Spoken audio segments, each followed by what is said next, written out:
আমরা মাদক সিন্ডিকেট বলি বা মাদক ব্যবসায়ী বলি। এর সাথে আমরা আরেকটু যোগ করি, সেটা হলো এই যে রেল লাইন ধরে যে বস্তির অবস্থান এবং যুগ যুগান্তর ধরে যে অবস্থানটা, এবং এখানে যে বিভিন্ন ধরনের সন্ত্রাসী কার্যক্রম বলি, চাঁদাবাজি বলি, ছিনতাই বলি, মরণ পার্টি, অজ্ঞান পার্টি, প্রত্যেকটা বিষয় এটা কিন্তু শুধু আজকের কোনো বিষয় নয়। এটা দীর্ঘ সময় ধরে চলমান একটা প্রক্রিয়া, এবং এই চলমান প্রক্রিয়ার মধ্যেই পুলিশ তার অভিযানিক কার্যক্রম পরিচালনার মাধ্যমে যারা দুষ্কৃতিকারী তাদেরকে গ্রেফতার করে জেল হাজতে পাঠায়, বিচার প্রক্রিয়ায় তারা সাজা ভোগ করে, কখনো কখনো তারা আগাম জামিন নিয়েও বের হয়ে আসে। তো সবকিছু মিলে পুলিশের যে কার্যক্রমটা, এটা একটা চলমান প্রক্রিয়া। আমরা এই চলমান প্রক্রিয়ায় সর্বোচ্চ গুরুত্ব আরোপ করে আমাদের কার্যক্রম পরিচালনা করে আসছি। আমরা বর্তমান কার্যক্রম অর্থাৎ গত 5ই আগস্টের পরে ভঙ্গুর যেই আইন শৃঙ্খলা পরিস্থিতি, সেই পরিস্থিতি থেকে আমরা ধীরে ধীরে আমি মনে করি যে সর্বোচ্চ ভালো অবস্থার দিকে আমরা যাচ্ছি। খুব সুন্দর একটা নির্বাচন অনুষ্ঠিত হয়েছে। আইন শৃঙ্খলা বাহিনীর অনেক ভূমিকা ছিল এই সুন্দর নির্বাচন অনুষ্ঠানে। এটা আইন শৃঙ্খলা বাহিনীর একটা সক্ষমতার প্রতীক হিসেবে আমরা উপস্থাপন করতে পারি, যাতে করে আমরা বলতে পারি যে আইন শৃঙ্খলা বাহিনী খুব সুন্দরভাবে ফাংশন করা শুরু করেছে।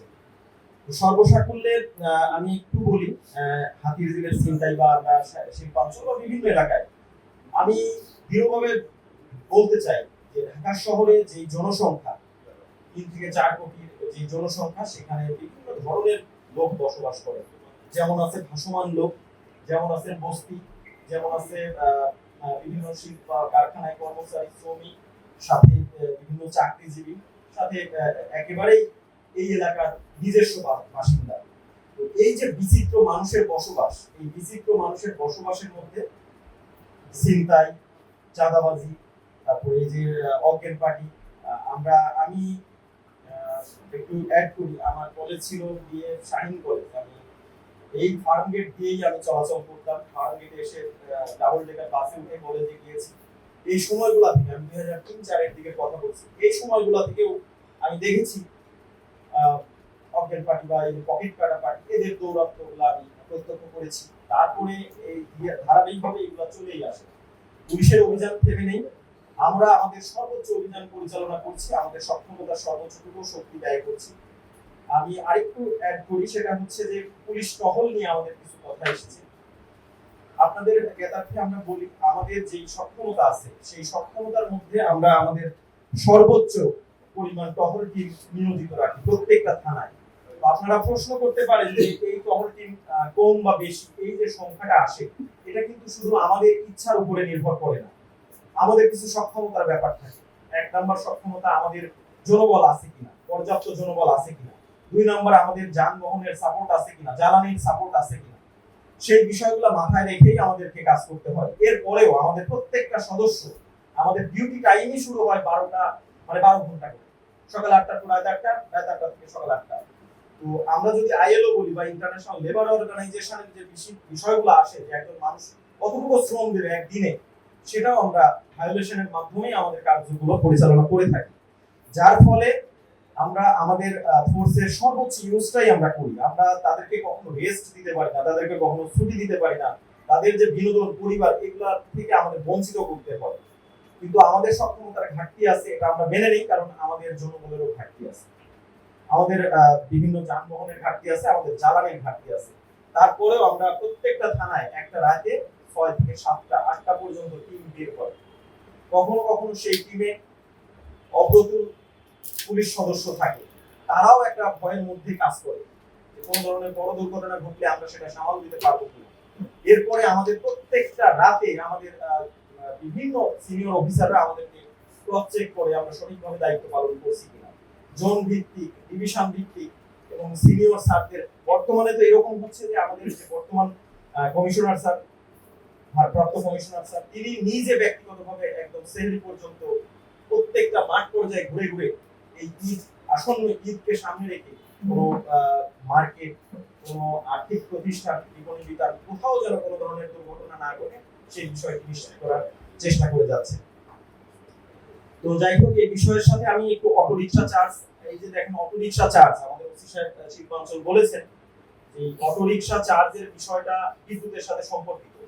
বিদ্যুৎটা আমাদের যে বিদ্যুৎ বিতরণ বিভাগ আছে, বিপিডিসি বলে বিভিন্ন নামে তারা বিতরণ করে থাকে। সেই বিতরণ বিভাগ যদি ভূমিকা পালন করে যে অবৈধ সংযোগ কাদের আমরা সেটা বিচ্ছিন্ন করব, এই বিচ্ছিন্নটা কিন্তু পুলিশ করতে পারে না। পুলিশ বিচ্ছিন্ন করার সময় কোনো ধরনের কোনো যেন সমস্যা না হয় সেই সমস্যাটা প্রতিরোধ করার জন্য দায়িত্ব পালন করে।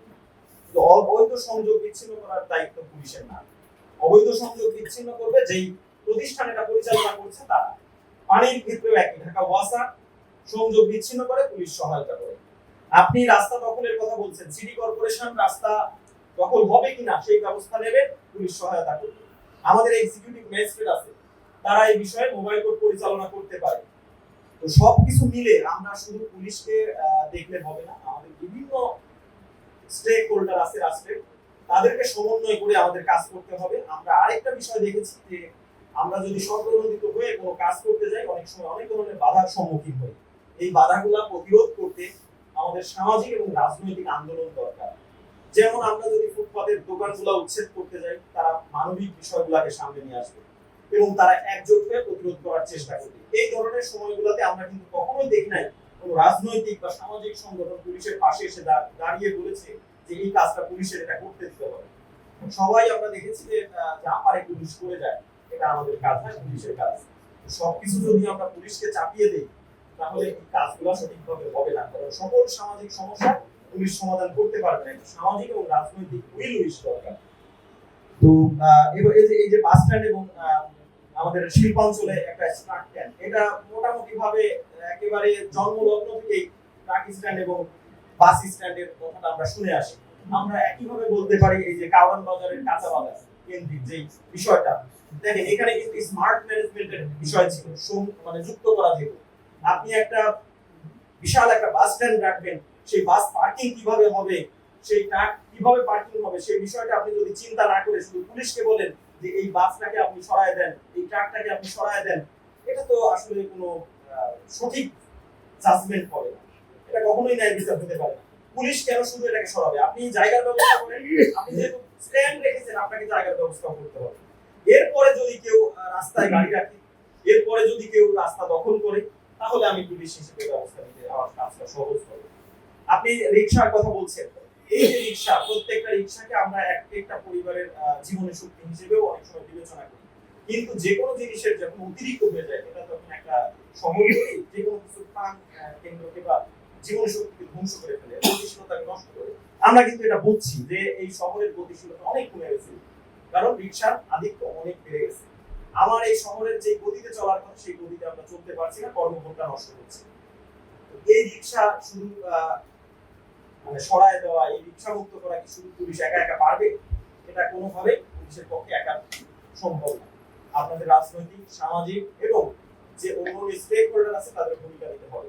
এই ঢাকাতে কতগুলো রিকশা চলবে, কিভাবে চলবে, কোন রুটে চলবে, সেগুলো আপনাদেরকে সেট করে দিতে হবে। আমাদের যারা লয়ার আছে, আমাদের যারা সংসদ সদস্য আছে, তাদের সংসদে কথা বলতে হবে যে এই রিকশাগুলো কিভাবে পরিচালিত হবে। রিকশা না থাকলে আমি কিভাবে আমার পাবলিক আছে তারা ট্রান্সপোর্ট সিস্টেমটা কি হবে সেগুলো নিয়ে কথা বলতে হবে। আপনার যেখানে ডিমান্ড আছে সেখানে সাপ্লাই আসবে।